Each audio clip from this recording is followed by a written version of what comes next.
So during this project, I observed something that I would call a digital stain.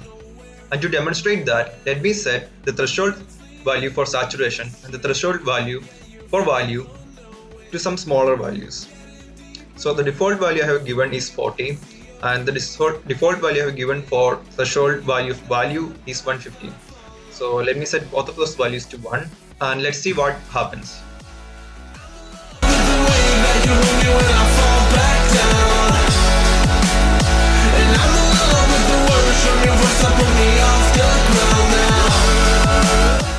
Now you can observe that my face is a bit blurred, and this is what I meant by a digital stain.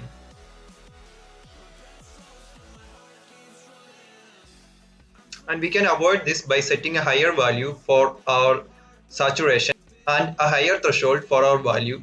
Your eyes makes it all forgiven. I feel like and another thing that we can do with this project is that we can obtain our virtual ink project back. Let me demonstrate how to do that.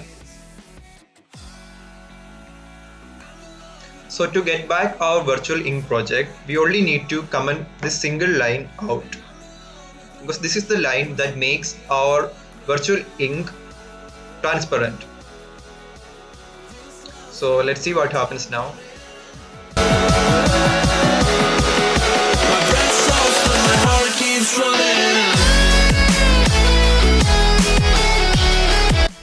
So my handwriting is pretty bad.